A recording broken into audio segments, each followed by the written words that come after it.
ترددت أقاويل خلال الساعات الماضية عن وجود اتجاه داخل نادي الأهلي للاستغناء عن المغربي أشرف داري مدافع الفريق بعد انتهاء المشاركة في بطولة كأس العالم للأندية المقامة حالياً بالولايات المتحدة الأمريكية.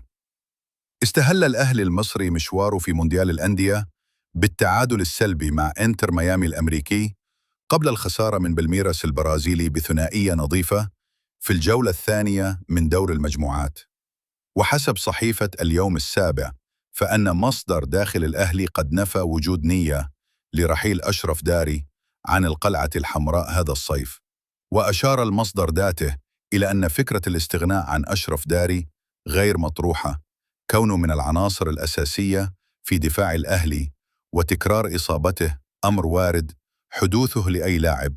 وشارك أشرف داري أساسياً مع الأهلي في مباراتي كأس العالم للأندية، ولكنه استبدل خلال لقاء بالميراس لشعوره بالدوار.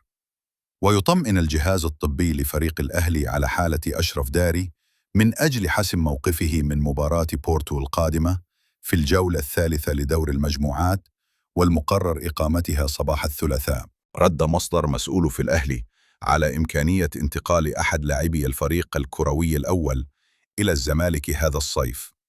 ذكرت تقارير صحفية مؤخراً أن الزمالك يستهدف ضم أحمد عبد القادر جناح الأهلي بعد عودته من الإعارة مع قطر القطري.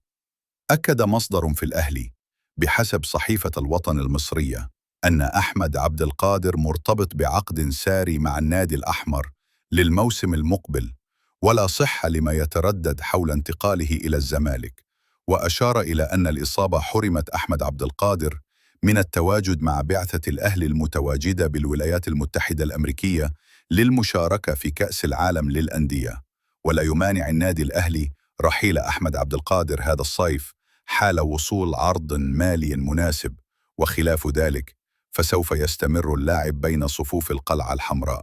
ولفت التقارير إلى أن أحمد عبد القادر يرفض مغادرة الأهلي بنظام الإعارة مرة أخرى، مطالباً بحسم مصيره سواء بالرحيل النهائي أو الاستمرار مع الفريق الأحمر. يتجه النادي الأهلي للتعاقد مع مهاجم جديد خلال فترة انتقالات هذا الصيف تحسباً لرحيل لاعبه الفلسطيني وسام أبو علي.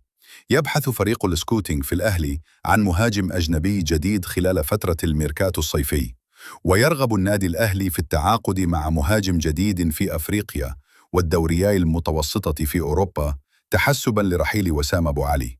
وأشار المصدر ذاته إلى أن وسام أبو علي مراقب من طرف كشاف بعض الأندية الأوروبية والأمريكية خلال بطولة كأس العالم للأندية.